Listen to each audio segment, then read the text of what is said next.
से अब तू बचा ले मुझे, घूमे वो शेर तरह। शक्ति तू ऐसी दे दे मुझे, पाऊं मैं उस पर फतह, पाऊं मैं उस पर फतह। तेरी आराधना करते हैं हम सदा, आए शरण में तेरी, रास्ता तू हमको दिखा, रास्ता तू हमको दिखा। तेरी आराधना।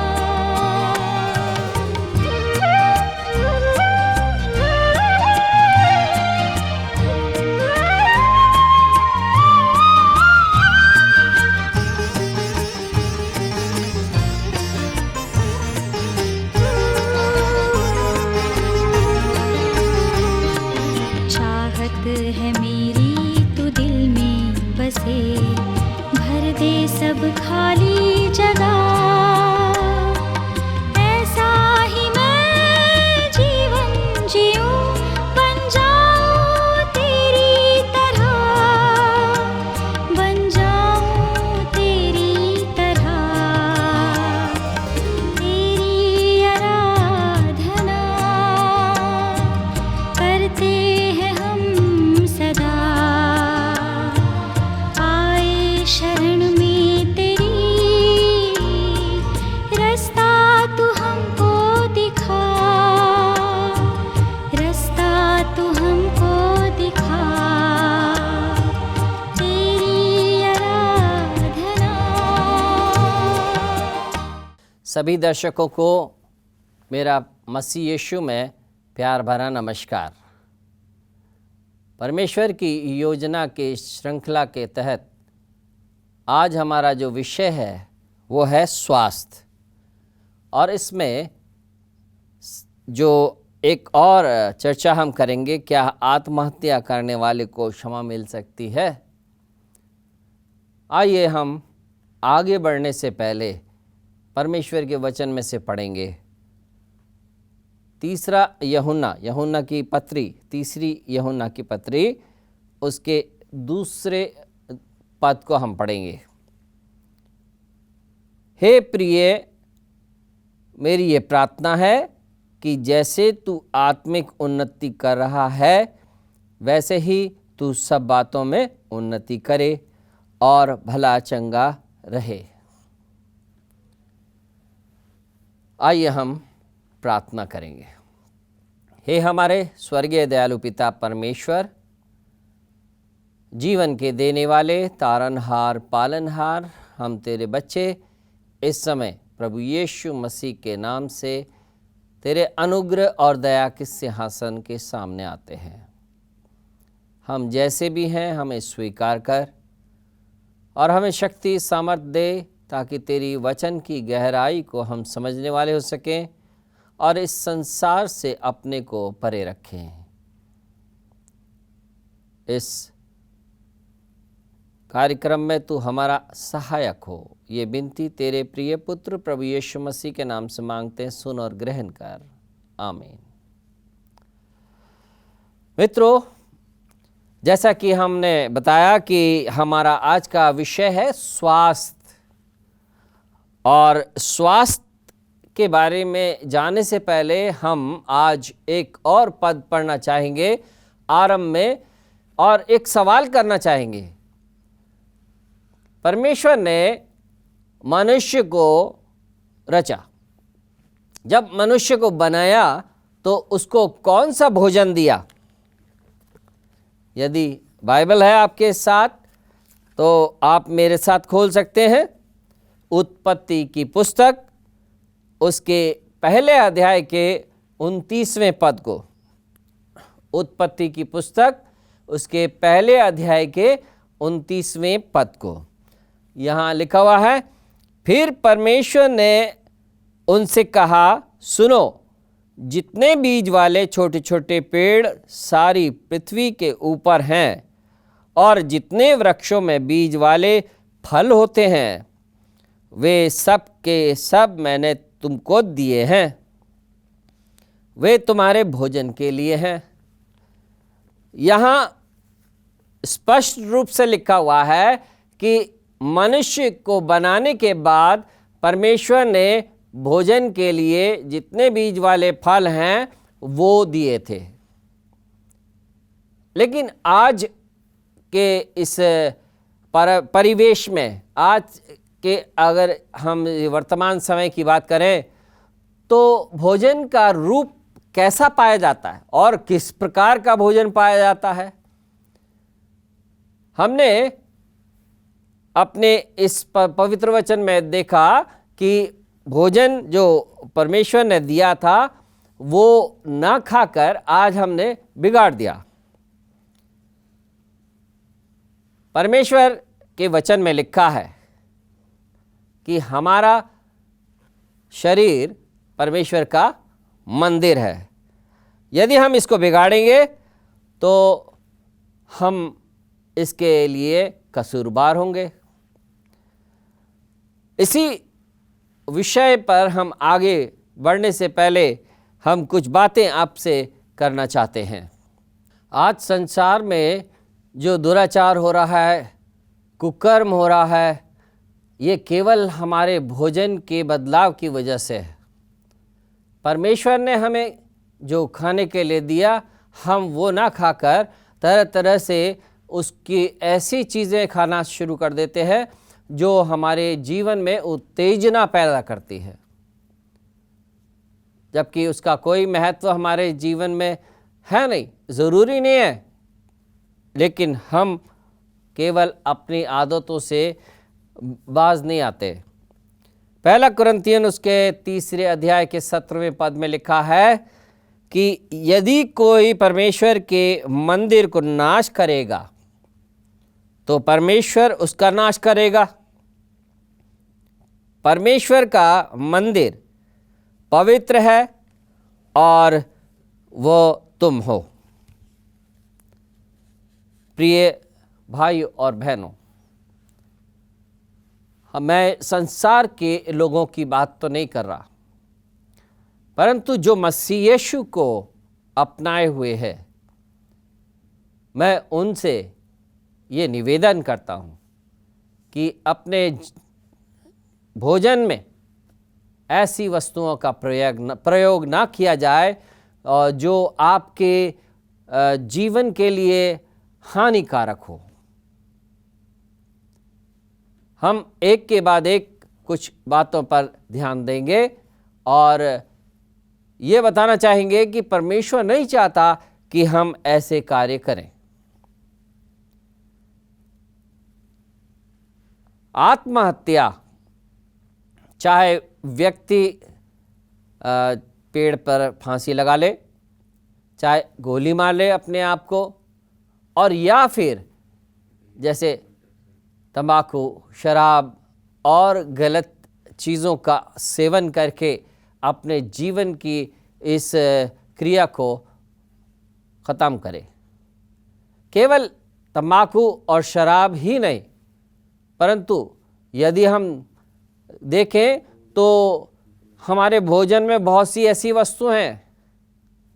अब आप शक्कर को ले लीजिएगा, जहाँ तक शक्कर का सवाल है वो भी एक तरह से स्लो पॉइजन माना जाता है और हमारे शरीर को नष्ट करने के लिए काफ़ी है।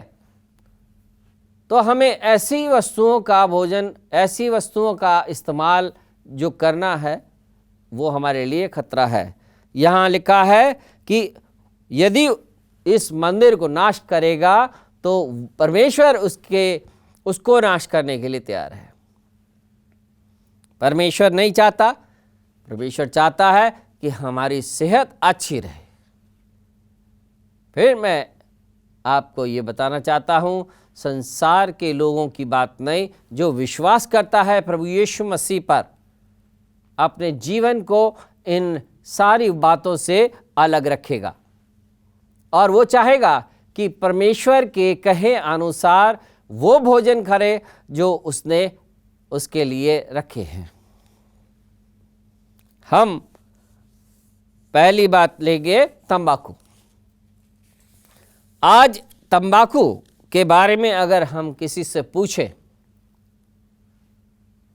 तो वो व्यक्ति के जीवन में यदि हम उसको स्वाद के बारे में पूछें तो क्या वो स्वाद जो उसको होता है उसके लिए वो खुश होता है क्या? वो कहता है कि नहीं, मुझे नहीं मालूम। थोड़े दिनों के बाद उसका जो जीभ का जो स्वाद ग्रंथियां हैं वो मर जाती हैं और बाद में वो उसके जुबान में, उसके मुंह में भोजन का भी स्वाद नहीं रहता। मैं ये बताना चाहता हूं कि व्यक्ति वो तंबाकू जो खाता है वो क्यों खाता है? केवल इसलिए कि उसके अंग के अंदर उत्तेजना पैदा करे। प्रिय भाइयों और बहनों, एक मसीही को इन सब चीज़ों से परे रहने की आवश्यकता है और हम आपसे निवेदन बार बार करते हैं कि हमें इन चीज़ों का सेवन करने की ज़रूरत नहीं है। पहला कुरिन्थियों उसके 10वें अध्याय के 31वें पद में लिखा हुआ है, तुम चाहे खाओ चाहे पियो चाहे जो कुछ करो सब परमेश्वर की महिमा के लिए करो। चाहे खाओ चाहे पियो, जो कुछ भी करो, लेकिन परमेश्वर की महिमा के लिए करो।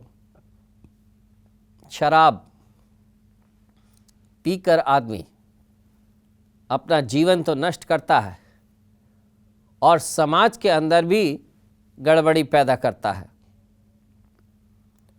हमने उनको सड़कों पे लेटते हुए देखा और बहुत से ऐसे काम करते हुए देखा जो दुनिया में हमें नहीं करनी चाहिए। बाइबल कहती है कि शराब पीने वाला व्यक्ति वो परमेश्वर की व्यवस्था भूल जाता है। परमेश्वर की व्यवस्था क्या है कि हम आपस में एक दूसरे से प्रेम रखें, और प्रेम छोड़िए वो क्या करने लगता है, वो हत्या भी करने लगता है, चोरी भी करने लगता है, खून भी करने लगता है, व्यभिचार भी करने लगता है, दूसरे की चीज़ का लालच करने लगता है और वो एक सेल्फिश नेचर, एक स्वार्थी व्यक्ति बन जाता है। ये सबसे बड़ी कमी पाई जाती है। मैं एक कहानी बताना चाहता हूं आपको, जबकि एक नौजवान आदमी और उसको राजा पकड़ के ले गया और कैद में अपने रखा। वो कैसे अपने जीवन में इन सब तरह की वस्तुओं से बचाव करता है। ये कहानी है दानियल की। नबूकदनेस्सर राजा ने जब इस्राएल पर चढ़ाई की तो वहाँ के जो नौजवान, जिसे बोलते हैं क्रीम, भविष्य, उनको वो पकड़ के ले गया। उनमें से एक था दानियल। जब दानियल वहाँ जेल में डाल दिया गया और उसको पकड़ के वहाँ रखा गया ताकि उनको वहाँ राजकाज के लिए सिखाया जाए और उसी जगह वापस भेजकर उनको ये बताया जाए कि ताकि वो चलाएं और हमारे से उनका कांटेक्ट बना रहे। इस दरमियान उनको राजघराने में रखा और फिर अच्छी तरह से उनको एक ट्रेनिंग दिया गया। उस ट्रेनिंग के दौरान राजा के महल में ये व्यवस्था होती थी कि वो उसके टेबल से खाया करता था। दानियल इस बात से चिंतित था और बहुत पहले से ये सोच रहा था कि मैं इससे कैसे निपटूं। यदि आप दानियल की पुस्तक उसके पहले अध्याय को पढ़ेंगे तो वो क्या कहता है, वहाँ कहता है कि मैंने प्रण किया है कि मैं राजा की टेबल से या उसकी मेज में से कुछ नहीं खाऊं। तो इसको परे रखने के लिए अपने आप को उसने कहा कि मैं साग पात खाऊंगा, क्योंकि राजा के मेज से शराब भी दी जाती थी, यहाँ तक कि जो घृणित वस्तुएं हैं उनको भी भोजन के रूप में दिया जाता था। तो उन सब चीज़ों से दूर रखने के लिए उसने बड़ा अच्छा तरीका अपनाया, कहा कि मैं वेजिटेरियन हूँ, मुझे साग सब्जी दिया जाए, मैं यहाँ साग सब्जी खाने के लिए तैयार हूँ। राजा चिंतित हो गया, लेकिन उस कहानी में ये बताया जाता है 10 दिन तक उनको ये बात बताई गई कि इस 10 दिन में यदि ये कमज़ोर दिखाई दिए, इनका मेडिकल चेकअप किया जाए तो इनको दोबारा ये भोजन दिया जाएगा, ताकि वो जोरावर हो और अच्छे हों।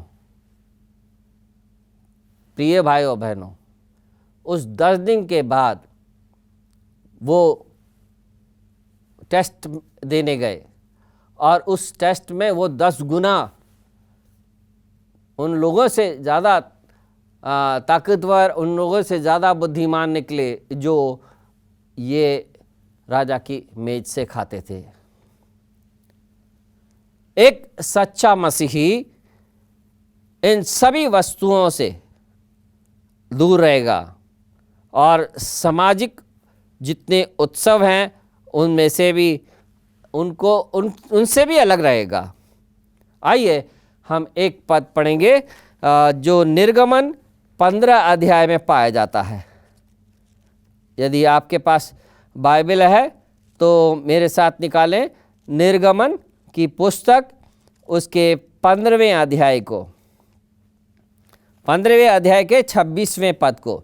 यहाँ लिखा हुआ है कि यदि अपने परमेश्वर यहोवा का वचन तन मन से सुने और जो उसकी दृष्टि में ठीक है वही करे और उसकी आज्ञाओं पर कान लगाए और उसकी सब विधियों को माने, तो जितने रोग मैंने मिस्रियों पर में भेजे हैं उनमें से एक भी तुझ पर न भेजूँगा, क्योंकि मैं तुम्हारा चंगा करने वाला यहोवा हूँ। प्रिय भाइयों और बहनों, आज की समय में हम बहुत से बीमारियां देखते हैं और उन बीमारियों का क्या कारण है? केवल हमारी ज़ुबान, हमारा जो आनंद जो हम व्यक्ति रूप से लेना चाहते हैं उनका है। मैं एक कहानी बताना चाहता हूँ। एक व्यक्ति जो अमेरिका में एक पुल के सामने संतरी के रूप में रखा गया, जिसका नाम था विलियम स्कॉट। विलियम स्कॉट को कोर्ट मार्शल हो गया और उस कोर्ट मार्शल के दौरान उसको मृत्यु दंड दिया गया। जब मृत्यु दंड दिया गया तो उसकी माँ जो है बहुत परेशान हुई कि अब मैं क्या करूं। और उसका कसूर क्या था कि वो संतरी उस पुल के ऊपर सोता हुआ पाया गया। क्या उसका अपराध था कि वो उस पुल के ऊपर सोता हुआ पाया गया। उसकी माँ राष्ट्रपति लिंकन के पास गई और उसने कहा कि मेरा इकलौता बेटा है और मैं नहीं चाहती कि इसको मृत्यु दंड दिया जाए। मेरी आपसे ये निवेदन है कि आप केवल इसको कोई और सज़ा आजीवन कारावास दे दीजिएगा। लिंकन मान गया।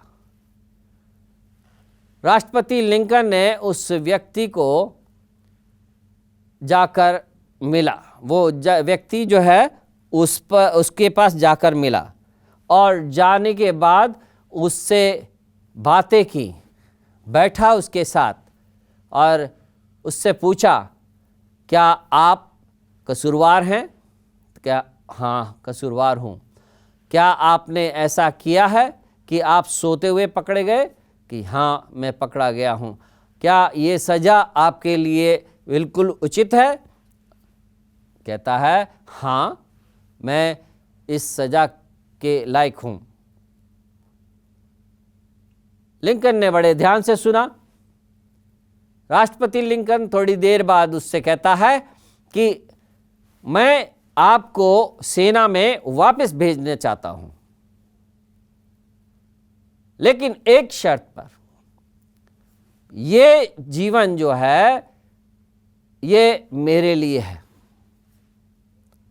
अब इसके बाद ये जीवन जीना केवल मेरे लिए है। वो वापस सेना में चला गया।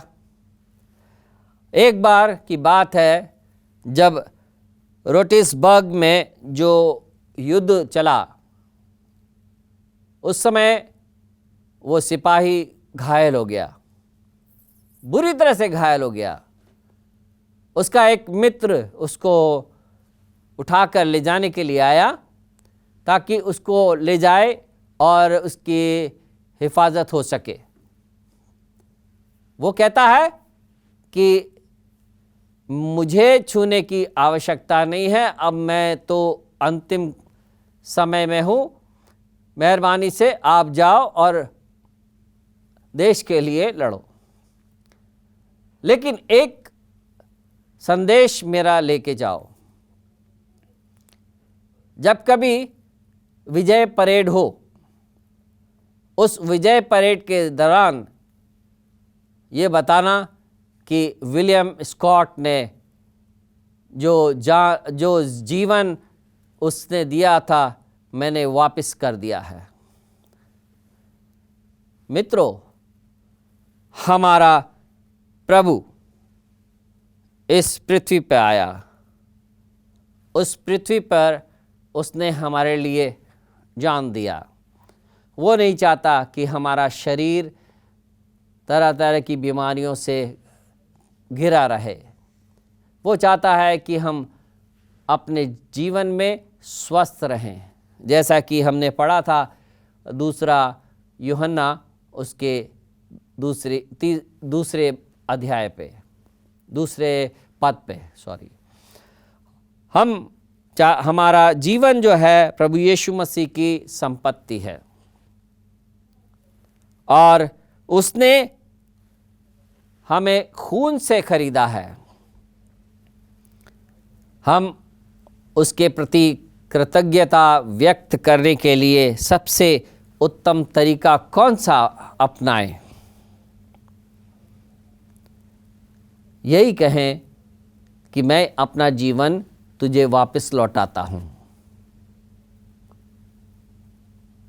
मैं आपसे निवेदन करना चाहता हूं, क्या आप प्रभु यीशु मसीह के कहे अनुसार अपना जीवन बिताना चाहते हैं?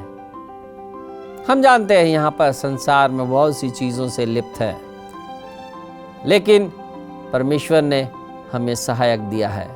वो हमारी सहायता करना चाहता है। संसार की जितनी चीज़ों से हम परेशान हैं या उसमें लिप्त हो गए हैं, वो हमें छुड़ाना चाहता है। प्रभु आपकी सहायता करे और इन सब बातों से जो संसार की हैं दूर रखे। आइए हम प्रार्थना करेंगे। हे हमारे स्वर्गीय दयालु पिता परमेश्वर, हम तेरा धन्यवाद करते हैं तमाम आशीषों के लिए जो आज तक तूने दी।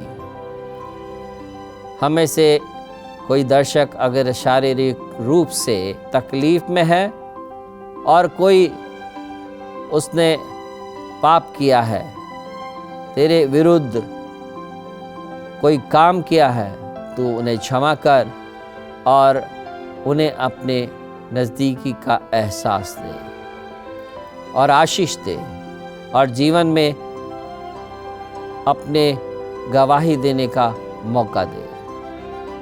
आज के इस कार्यक्रम में तू आशीष दे, प्रत्येक को आशीष दे, और ये विनती हम तेरे प्रिय पुत्र प्रभु यीशु मसीह के नाम से मांगते हैं, सुन और ग्रहण कर। आमीन।